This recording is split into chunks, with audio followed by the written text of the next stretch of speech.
책 13번을 펴십시오. 예수님의 전도. 요한복음 4장에 등장하고 있는 예수님의 전도 방법. 말씀드렸던 것처럼 하나님은 우리에게 다 보여주세요. 기도하는 법 겟세마네 동산에서 보여주세요. 그냥 다 보여줘요. 몰라서 못했다는 게 없어요. 전도 방법. 자, 예수님께서 사마리아 여인을 만나, 그렇죠? 제 책을 보면은 있죠. 자, 첫 번째 관계를 형성해. 관계 형성. 관계. 너하고 나하고의 관계를 형성을 해요. 그래서 우물 까니까 뭘 갖고 하면 되냐? 물 이야기를 하면 돼. 물 이야기. 물 좀 달라 이렇게 하면서 너하고 나하고 이제 대화를 이어가기 위해서 예수님께서 우물 까니까 물 이야기 하는 거예요. 여러분 예를 들어서 어떤 사람을 전도하려는데 아이를 데리고 있어. 아이를.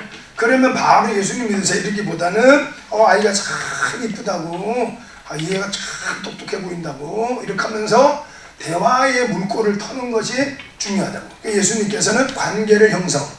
자, 그 다음에는 두 번째는 문제 발견. 문제의 발견. 사사기 3장 1절로 6절, 요한복음 9장 1절에서 3절. 하나님 말씀 보면은 모든 사람에게는 고난이 있어요. 이거를 남겨둔 고난이라고 그래요. 남겨둔 고난. 다 있어요. 다. 여기 다 있어요. 다. 저도 있어요. 그러니까는 오죽하면 20일 금식을 하면서 하나님의 음성을 듣고 싶어요. 그러겠어. 그렇죠? 오죽하면 21일을 끔찍해. 자, 요한복음 9장에는 나면서 맹인된 사람. 나면서 맹인. 그래서 제자들이 궁금한 거예요. 이 사람 나면서 가난한 부모를 만났어. 이 사람은 나면서 제주도에 태어났어. 제주도가 나쁘다는 게 아니지 뭐 그런 의미는 아니에요. 어쨌든 태어날 때부터 자기가 갖고 있는 환경이 있는데 남들하고는 열악한 환경. 남들보다 좀 위에 있는 어떤 환경이 아니라 남에게 좀 처지는. 그래서 사춘기 청소년 중에 하나님, 저는 왜 우리 어머니가 이래요, 우리 아버지가 이래요, 내 친구들 보니까 전부 다 그냥 서울대학을 나오고 막 인품도 좋고 이런데 저는 왜 그래요? 이렇게 할 수가 있죠. 그렇죠? 네. 자, 여기 말씀 보니까 문제 발견. 이 여자는 5번 결혼, 다섯 번을 결혼하고 6번째 지금 남자 6번째 남자와 살고 있지만 이 여자는 이것도 좀 있으면 헤어져야지 이러고 사는 거야. 이것도 내 남편 아니네. 어떻게 내가 이상형을 찾는다니 이렇게 못 찾았지. 예를 들자면 6번이나 결혼해서 지금 살고 있지만 늘 못마땅해요. 그래서 언젠가는 또 헤어져야지. 또 다른 사람 만나야지. 그래서 예수님께서 야, 너 남편 좀 데리고 와봐 이러니까 그것도 내 남편 아니에요. 없어요. 나 남편 없으니까 예수님께서 맞아 네 말 맞아. 그것도 네 남편 아니구나. 야, 이렇게 하시래요. 남겨둔 고난이 있어요. 고난. 그래서 반드시 여러분 고난이 있어요. 우리뿐이 아니라 세상의 모든 사람에게 다 고난이 있어요. 고난. 그 고난을 두신 이유가 나면서 맹인된 사람을 예수님께 물어봤더니 예수님 뭐라 그러냐면은 하나님이 하시는 일, 하나님께서 하시는 일을 뭐 하려고요? 나타내려고. 하나님께서 뭔가 그 하나님이 하시는 일이 뭐예요? 요한복음 3장 16절, 하나님이 세상을 이처럼 사랑하사 독생자를 주셨으니 이는 저를 믿는 자마다 멸망하지 않고 영생을 얻게 하도록 합니다. 하나님이 하시는 일은 하나님의 복음을 접하는 거예요. 그러니까 하나님께서 이 고난을 통해서 뭐 하려고 하느냐? 쉽게 말하면 전도의 전도. 예수님 믿도록 하는 거예요. 전도. 그러니까 예수님께서 관계를 형성해. 관계. 우물 까니까 물 이야기. 예를 들어서 초등학교 학부모 모임에 갔다. 그러면 학부모 모임에서는 교육 이야기 하면 될 거 아니에요. 그것도 아니면 전도를 하려고 봤더니 이 사람이 파마를 했는데 남들하고 조금 다르게 했어요. 그러면 관심을 거기다 가졌는데 파마. 그리고는 예를 들어서 그 집에 놀러 갔는데 보니까 막 트로피들이 많아. 골프 트로피도 있고 뭐도 있어. 이 사람은 자기를 좀 드러내고 싶어하는 사람이니까 좀 칭찬을 많이 해주면 마음이 열리겠죠. 그러니까 고르는 거를 가지고 예수님이 간단했어요. 우물 까니까 돈 이야기 안 했어요. 간단하죠? 누가복음 5장 하나님 말씀 보니까 1절로 11절 하나님 말씀에 베드로를 전도해. 베드로는 어부였잖아요. 어부, 그치요? 어부인 베드로는 뭐 하면 되냐? 고기잡이를 시켜보면 돼요. 고기잡이. 응? 고기잡이 시키면 돼요. 그 다음 마태복음 13장 하나님 말씀에는 여기에는 1절로 이 하나님 말씀에 씨 뿌리는 비유가 나와요. 씨 뿌리는 비유. 씨 뿌리는 비유는 누구를 대상으로 하느냐? 농부를 대상으로 하는 농부. 그러니까 농부들에게는 씨를 뿌려봤잖아요. 농부들이. 그러니까 농부들이 밭에 나가서 씨를 뿌리다 보면은 길가에도 떨어지고 돌밭에도 돌틈에도 들어가고 그 다음에 풀이 있는 무성한 곳에 떨어지기도 하고 또 자기가 목적한 대로 옥토에 떨어지기도 한다. 그러니까 농부니까 잘할 거 아니야. 너희들 잘 알지. 길가에 떨어진 씨앗은 누가 와서 먹냐? 새들이요. 그래, 새들이 먹고 가는 거야. 그 누가복음 8장 12절 하나님 말씀 보니까 그 새가 마귀야, 마귀. 그래서 마귀가 하나님의 말씀을 듣고 구원받는 것을 회방하기 위해서 마귀가 말씀을 뺏어간다는 거예요. 그래서 예를 들어서 오늘 예배 드렸는데 오늘 예배 드렸어요. 말씀이 생각이 나냐? 이렇게 물어보면 생각나 안 나요? 왜 이렇게 말을 못해? 이제 불과 몇 시간 지났다. 지금 5시에요. 불과 몇 시간 지났어요. 생각이 안 나지. 왜 안 날까? 그치? 왜 안 날까? 너무너무 신기하더니 영적 문제가 있는 거예요. 그러니까 이게 생각이 신기하지, 그쵸? 신기해. 생각이 안 나. 그런데 안내위원으로 서 있다가 말이야 인사하면서 이야기했던 거는 생각이 나는데 말씀이 유독 생각이 안 나는 거예요. 그러니까 말씀이 들리면 그게 바로 믿음이라는 믿음.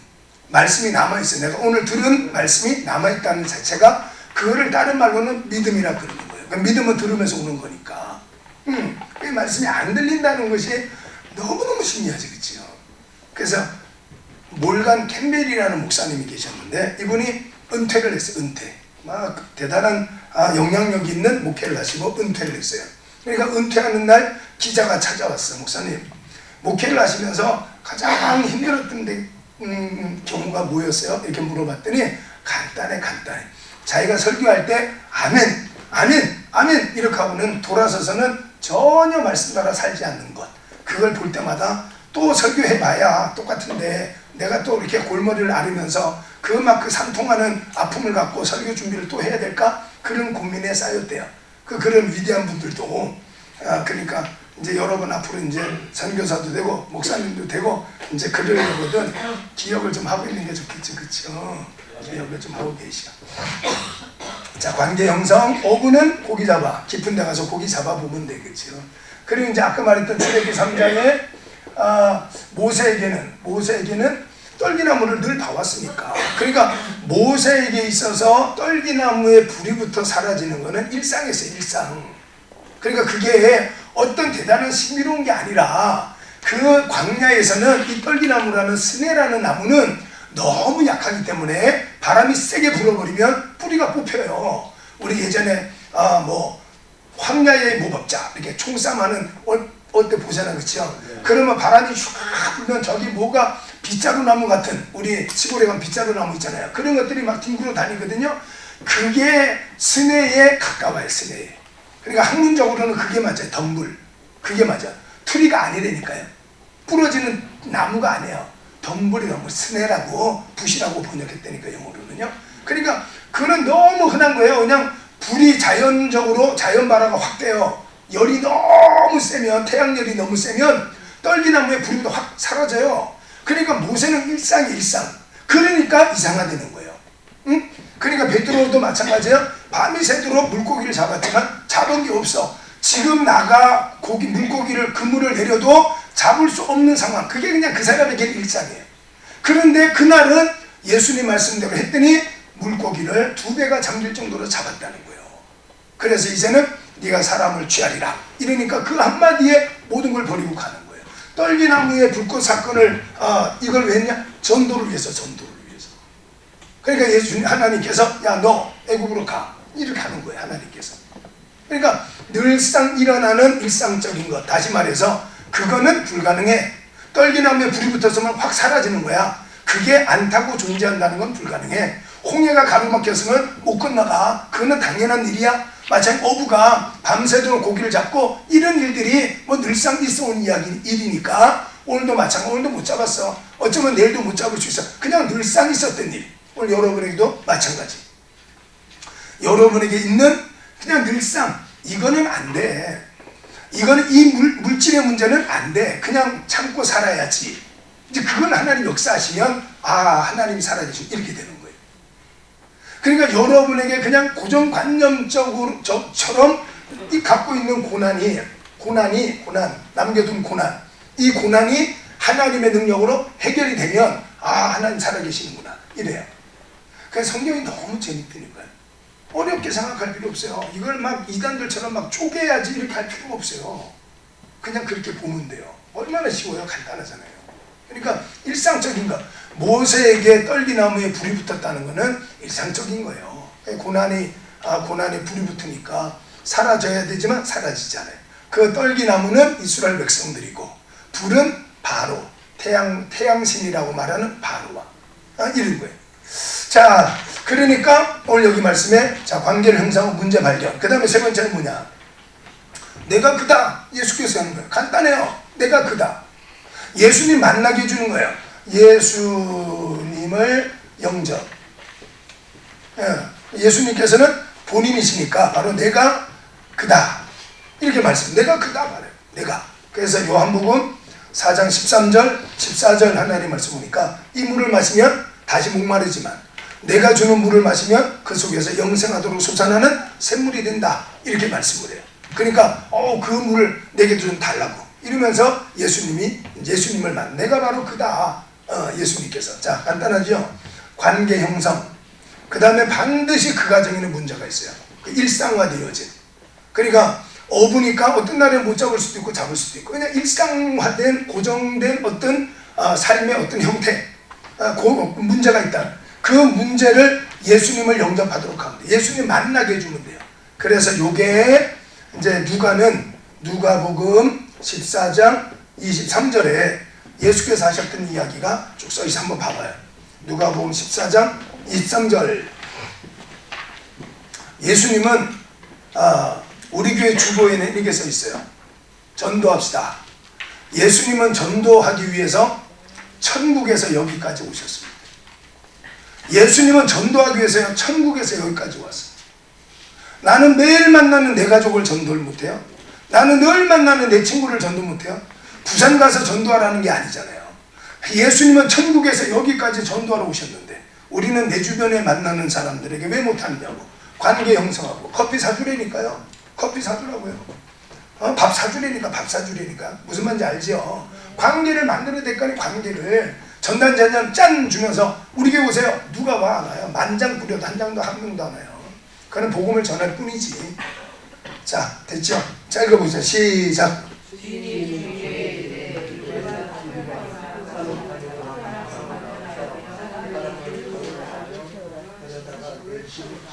그렇죠. 뭐라 했어요? 나가서. 그 다음 뭐예요 또? 강권에서. 그 다음에는 데리고 오라는 거 데리고 오라는 거. 예수님 만나게 돼요. 예수님. 그러니까 예수님을 만나게 하면 돼요. 여러분은 데리고만 오면 돼요. 그 다음에는 하나님이 하시요. 하나님이. 그렇죠? 여기까지 데리고 와야 돼요. 데리고 와야 돼요. 예수님 믿으라 이렇게 하시기 바랍니다. 그거 하셔요. 하나님과 우리는 동력자니까 씨를 뿌리는 건 우리예요. 그것을 자라게 하시는 분은 하나님이에요. 예수님 믿으라 이렇게 하시면 돼요. 자, 그래서 예수님의 전도는 거기에 잘 써 있어요. 그러니까 어려워하지 말고 그렇게 하시면 돼요. 자, 그 다음에 요한복음 5장 16번, 제 책 16번 강해 설교를 한번 보십시오. 강해 설교. 이제 앞으로 여러분이 설교할 때 강해 설교, 내가 이렇게 한번 설교해야 되겠다 이렇게 한번 해보시면 되고요. 요한복음 16번, 제 책 16번. 네가 낫고자 하느냐. 자, 요거를 설교할 때 어떻게 하면 좋을까? 이렇게 한번 강해 설교를 한번 설교학은 아니지만 요한복음 강해니까 요렇게 강해를 할 수가 있겠구나 이렇게 하시면 됩니다.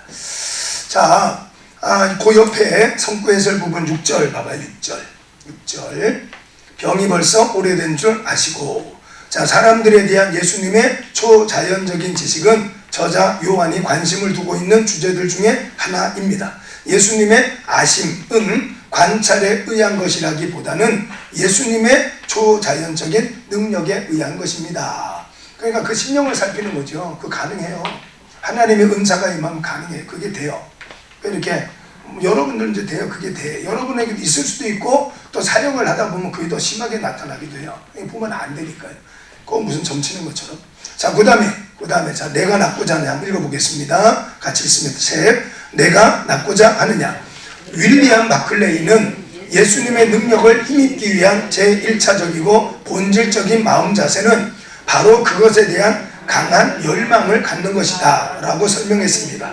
예수님께서 두 소경에게 내가 능히 이 일을 할 줄로 믿느냐 또는 너희에게 무엇을 하여 주기를 원하느냐고 물으신 것은 그들의 열정은 물론이고 예수님 자신에 대한 믿음을 확인하기 위함이었습니다.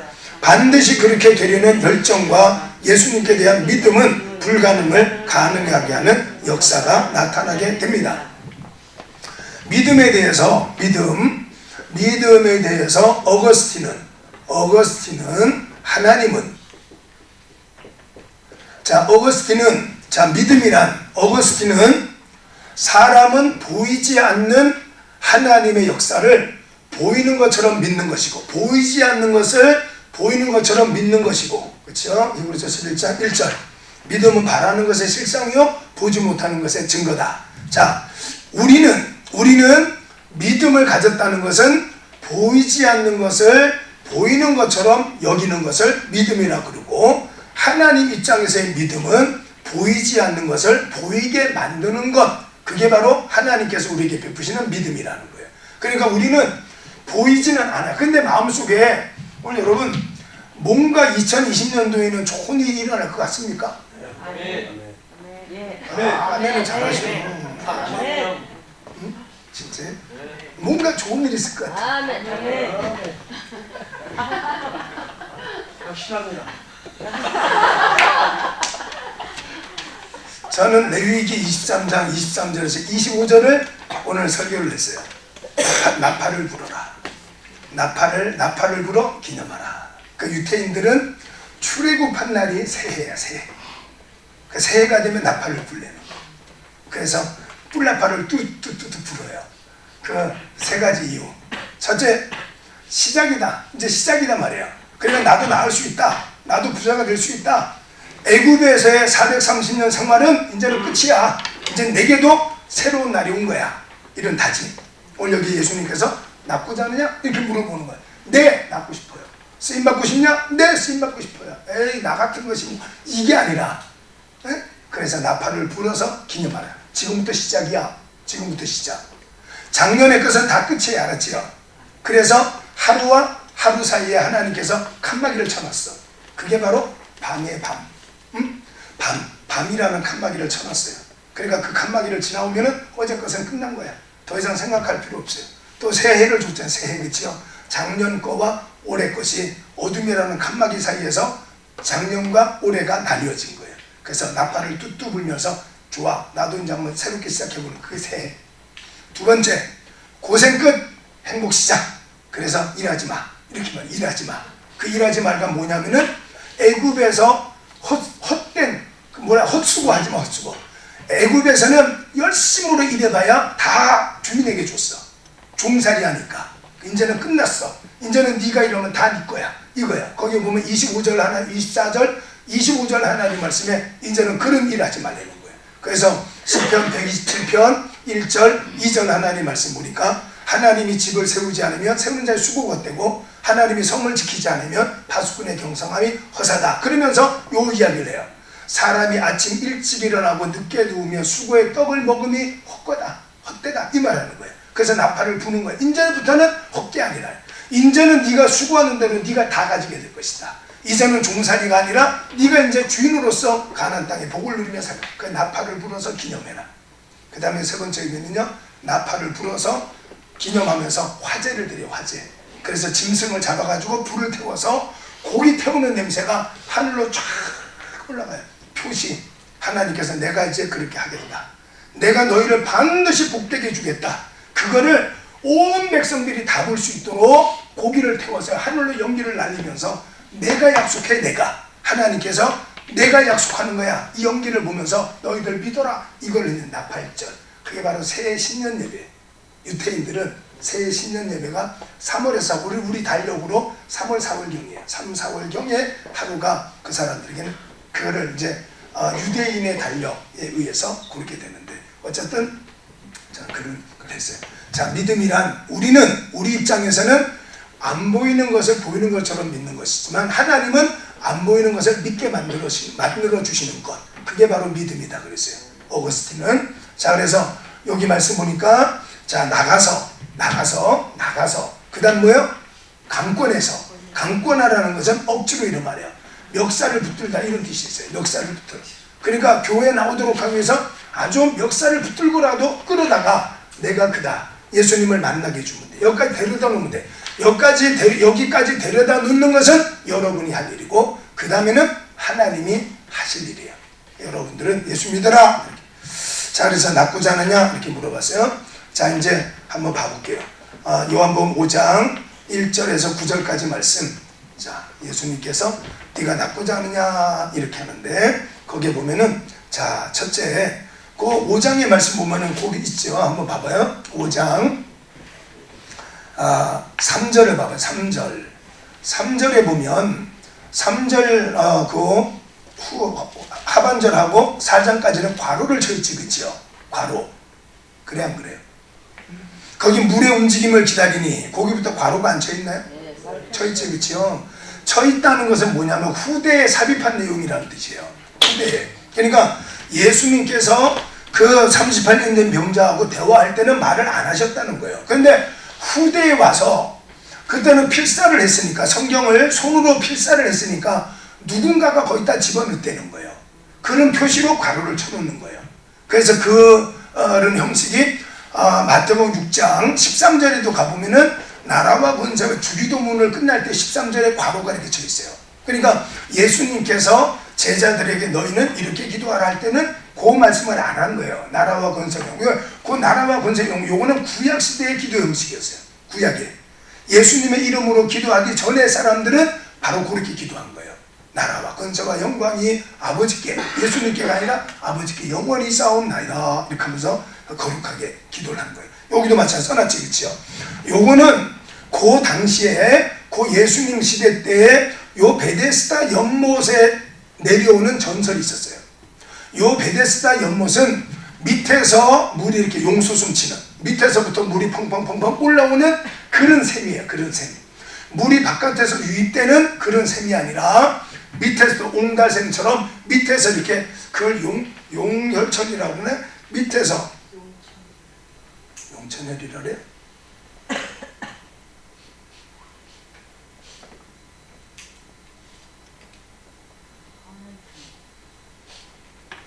거기 써놨는데 이름을 안 써놨네. 3절에 보면 물의 움직임을 기다리니 강혈천이라고 써놨네. 그치? 그게 브라운이라는 그 제가 이렇게 여러 번 책을 보면 가끔가다 영어가 이렇게 써 있어요. 주석에. 그 주석가예요. 주석가. 그 어떤 주석가가 그렇게 주석을 했다. 그래서 브라운이라는 사람 베데스다라는 연못곡 있죠. 이 연못의 폭은 50에서 67m, 길이는 한 100m 가까이, 96m 이렇게 직사각형으로 이렇게 있어요. 자, 그 다음에 네 귀퉁이마다 하나의 행각이 정자가 있었어요. 나머지 하나의 행각은 중앙에 있었는데 아마도 이 연못은 병의 치료에 도움이 되는 간헐천이 있었던 것 같다고 브라운이라는 사람 말이었어요. 그러니까 이게 밑에서 펑펑 이렇게 솟아. 그래서 물이 한 번씩 쑥 이렇게 물이 밑에 샘물이 쑥 올라올 때 물이 출렁출렁 움직인다는 거예요. 그러니까 이것을 가지고 유태인들 사이에는 하나님께서 천사를 보내서 물을 움직인다 이렇게 봤다는 거예요.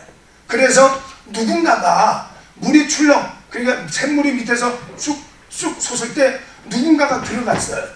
그랬더니 난 거야. 그러니까 우연이잖아요. 그런데 또 어떤 사람이 물이 출렁할 때 들어갔더니 또 난 거예요. 두 번이에요? 그럼 이상하다. 우연도 참 신기하네. 그런데 또 들어갔더니 또 낳는 거예요. 그러니까 이제 이 베데스다 연못에는 그런 이제 전설이 생긴 거예요. 그 못에 물이 출렁할 때 그게 사람이 들어가서 낳은 이유는 하나님이 천사를 보내어서 누구든지 간에 치료하기 위해서 하나님이 하시는 일이다. 이렇게 그냥 전설에 의해서 그런 구전으로 내려오고 있는 중이었다 이 말이에요. 그래서 과거를 쳐놓은 거예요. 자, 그래서 오늘 여기 말씀 보니까 성경 6절을 보십시오. 6절. 자, 6절. 예수님께서 그 누운 것을 보시고 병이 벌써 오랜 줄 아시고 이르시되 네가 낫고자 하느냐 이렇게 물어보니까 7절.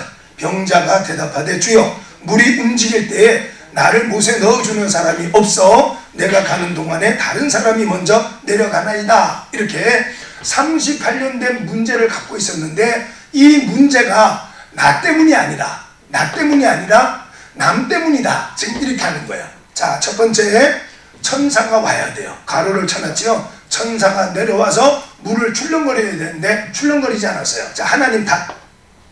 두 번째, 나를 도와줄 사람이 없어요. 남 탓. 세 번째, 내가 들어가려고 하면은 다른 사람이 먼저 들어가요. 내 능력 탓. 이걸 하는 거예요. 자, 하나님 탓하지 말고, 그 다음에는 남 탓하지 말고, 내가 어떻게 하다 보니까 능력 없는 부모에게서 태어났네. 어쩌다 보니까 내가 가난한 집에서 태어났네. 내 탓하지 말고 찾아오신 예수님을 영접하라. 이 말씀이에요. 그 예수님께서 와서 오늘 여기 하나님 말씀 8절 말씀에 예수께서 이르시되 일어나 내 자리를 들고 가라 하시니 그 사람이 곧 나와서 자리를 들고 걸어갔다. 그러면서 9절 말씀이니까 이날은 안식일이다. 이 말을 하는 거예요. 안식일이다. 이렇게 말하게 된 것은 우리가 처음에 말씀드렸죠. 요한복음을 읽을 때에는 배경을 꼭 생각하라고. 유대인의 율법과 관련이 있는 거예요. 율법. 그 옆에 써놨어요. 한번 보십시오. 짠 넘겨보십시오. 17번. 제 17번을 보십시오. 자, 예수님께서 지금 사도 요한이 이날은 안식일이다. 이렇게 표기한 이유는 바로 유대인들을 예수님께서 자기 백성을 위해서 오셨지만 영접하지 않았다. 이제 이런 이야기를 하기 위해서 하는 거예요. 자, 안식일. 자, 옆에 자, 한번 읽어볼게요. 9절, 성구에서 9번, 9절. 이날은 안식일. 같이 읽습니다. 이 말은 본서에서 예수님에 대한 유대인들의 적대감을 공식적으로 드러내고 있는 첫 기록이라고 하는 의미를 담고 있습니다. 요한은 이 치유의 날이 안식일이었다고 표현함으로써 공간 복음에서와 마찬가지로 유대인들과 예수님과의 불화가 안식일 문제에서 비롯된 것임을 암시하고 있습니다. 따라서 이 구절은 예수가 엄격한 유대인들이 준수하고 있던 안식에 대한 규례를 무시했음을 암시하고 있습니다. 자, 그렇게 그 다음에 읽어볼게요. 자리를 들고 가는 것이 옳지 아니하니라. 같이 읽습니다. 안식일에 자리를 들고 가는 행위가 유대인들에게 걸림이 되는 것은 10계명 중 제4계명에 근거한 제7일에는 아무 일도 하지 말라는 말씀에 의한 것입니다. 유대인들의 미슈나에는 안식일에 금지된 일의 종류를 39가지나 기록해 놓고 있는데 제일 마지막 규정은 물건을 한 곳으로부터 다른 곳으로 옮기는 것에 대한 금지 사항입니다. 이러한 사람은 참수형에 처하도록 규정해 놓았습니다. 유대인들에게는 그 병자가 완치되었다고 하는 놀라운 사실보다는 예수님이 안식일의 규례를 어겼다고 하는 사실이 더욱더 흥미를 끄는 것이 되었습니다. 자, 이렇게. 자, 그 한 사람이 38년 고통에서 고침받았다. 얼마나 귀한 일이에요. 그렇지만 유대인들은 예수님을 어떻게 하든지 간에 흠을 잡아서 예수님을 대적하고 물리치기 위한 것에 더 관심이 많았다. 자, 이 말씀에 거기 보면은 미슈나라는 게 나옵니다. 미슈나. 이 미슈나라는 것은 우리 성경이 100년 이전에 다 쓰여졌어요. 주후 100년 이전에 다 쓰여졌어요. 그래서 신구약 성경은 1600년간 40여 명의 저자들에 의해서 쓰여진 거예요. 1600년간에. 자, 그런데 신약 성경은 바로 이 요한계시록과 요한복음을 마지막으로 끝났어요. 요한복음과 요한계시록은 90년경에 쓰여졌다. 이렇게 보는 거예요. 이게 마지막이에요. 요한계시록과 요한복음이 제일 마지막에 쓰여졌어요. 자, 그리고 요한복음과 요한계시록에 쓰여진 다음에 가장 오래된 것이 바로 미슈나라는 거예요. 여기 제가 책에 써놓은 미슈나라는 것인데, 이 미슈나라는 것은 유대인 중에 하나시라는 사람이 있어요. 유대인 중에 유대인 하나시, 유대인 중에 하나시라는 사람에 의해서 완성이 돼요. 요때가 3세기. 하나시라는 사람, 하나시라는 랍비에 의해 완성. 때가 3세기경. 요 미슈나라는 것은 유대인들의 구전된 율법. 그러니까 유대인 조상들로부터 안식일에는 그렇게 하면 안 돼, 이런 것들을 기록했는데 몇 가지를 기록했냐면은 안식일에만 금지사항이 몇 가지냐? 거기 몇 가지라고 되어 있죠? 39가지나 돼. 39가지. 그러니까 예를 들어서 안식일에는 추수하는데 예를 들어서 볕단을 옮기는데 볕단을 2개 옮기면 안 되고 1개 옮기면 되고, 그 다음에 여기서 1m는 가도 되는데 2m는 가면 안 되고, 이런 것을 사사건건 써놓은 거예요. 그러니까 안식일에 관련된 것만 39가지. 또 뭐 우상의 제물을 먹는 것에 대해서는 또 뭐 이러면서 구정되어진 것을 이 하나시라는 랍비가 정리를 해놓은 책, 이게 바로 요한복음과 요한계시록이 성령의 감동에 따라 쓰여짐이 마친 다음에 쓰여진 것이 미슈나라는 거예요. 그러니까 유태인들에게 있어서는 성경처럼 여겨지는 그런 책이에요. 가장 오래된 미슈나. 그 다음에는 또 뭐 있었냐면 탈무드 있죠. 탈무드. 서점 가면 탈무드 있습니다. 탈무드. 요거는 5세기경 400년 5세기경에 쓰여졌어요. 그래서 유대교의 율법, 유대교의 율법, 윤리, 그 다음에는 또 철학, 관습, 역사 등을 편찬하는 거예요. 그래서 랍비들이 생각할 때 이렇다 하는 것을 써놓은 게 탈무드. 그 다음에 또 미드라시라는 게 있어요.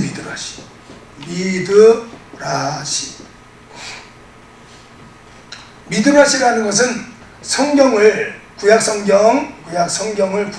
성경을 본문에서, 우리가 텍스트라는 말이 있어요. 텍스트. 그 다음에 또 하나는 뭐냐면 컨텍스트라는 말이 있어요. 텍스트라는 것은 그냥 본문, 글자 그대로.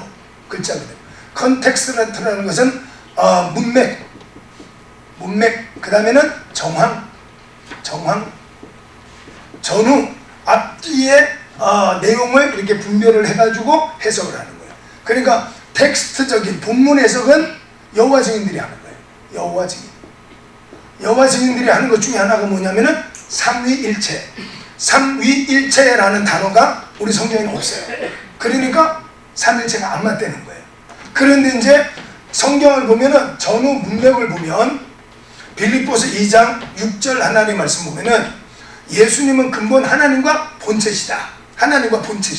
그 다음에 우리 지금 하고 있는 요한복음의 1장 1절 하나님 말씀 보니까 태초의 말씀이 하나님과 함께 계셨는데 바로 그 말씀이 곧 하나님이시고 그 말씀이 육신이 되어서 우리 가운데 오셨고 바로 그 영광은 아버지의 독생자의 영광이고 은혜와 진리가 충만하신 분, 그분이 바로 예수님이시다. 그러니까 예수님은 하나님, 성부 하나님과 원래 하나. 그리고는 이제 요한일서 5장에 아마 6절 이하를 조금 더 읽어보면은 증거하는 이는 셋인데 예수님의 피와 그 다음에 물과 성령 한번 보고 갈까요? 요한일서 5장을 한번 펴보십시오. 요한일서 5장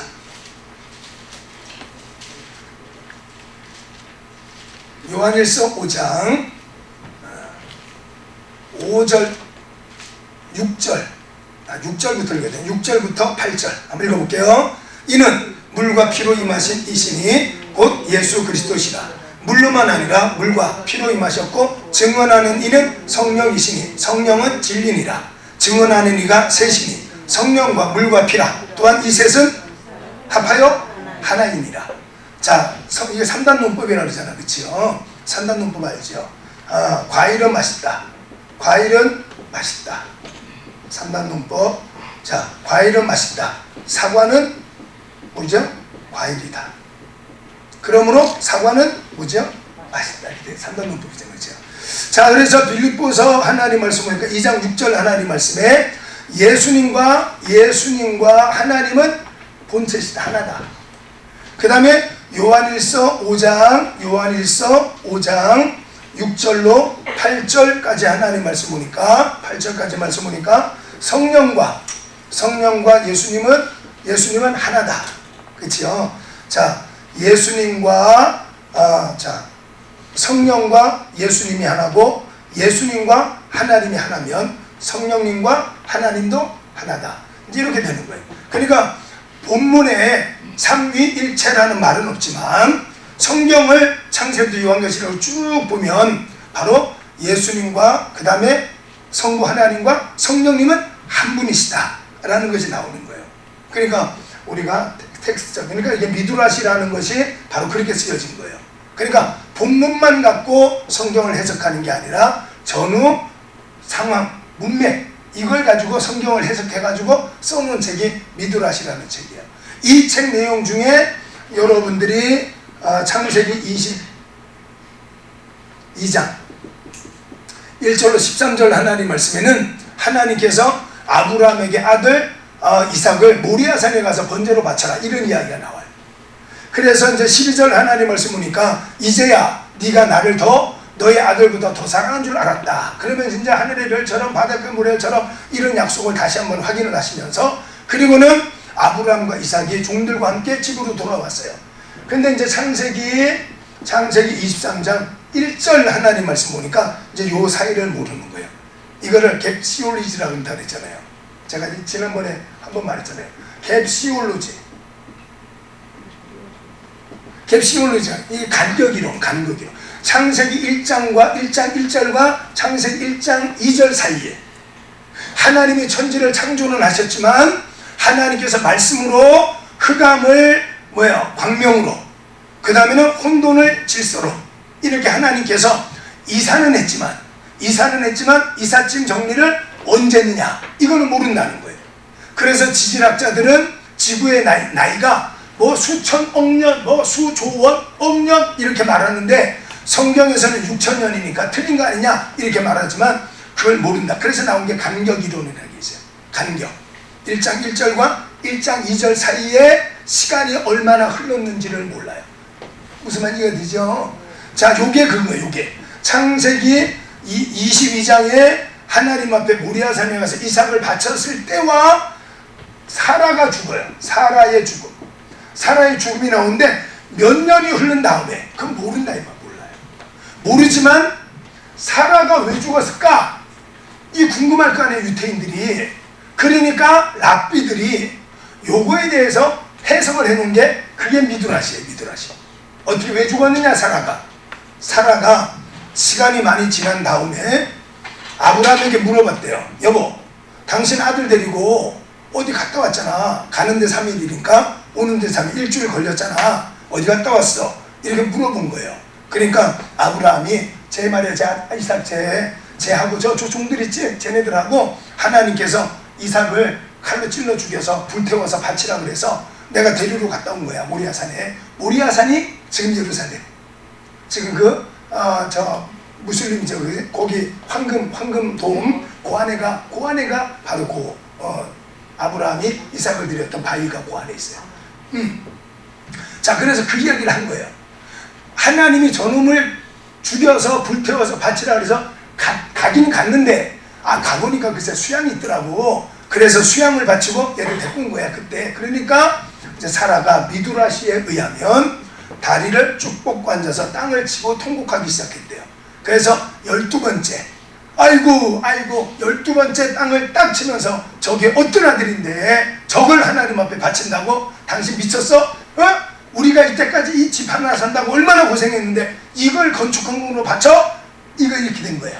미쳤어 당신? 그러니까 땅을 12번째 딱 칠 때 하나님이 딱 죽였다는 거예요. 그러니까 미드라시에 의하면 해석이 되는 거예요. 그러니까 이제 여러 가지 책을 이제 하다 보면 이제 그게 나옵니다. 미드라시. 자, 그까지만 하겠습니다. 이제 뭐 하카다라는 것도 있고, 하카다라는 것은 6월절의 교훈. 하카다라는 것은 6월절 식사를 할 때 이제 가장 어린 아이가 가장 나이 많은 할아버지한테 물어보는 거예요. 할아버지, 왜 우리나라는 6월절이 있어? 이렇게 하면 이제 애굽의 이야기를 쭉 해줘요. 그 다음에 디다케라는 것은 사도들의 교훈. 사도들의 교훈이지. 질문? 없죠?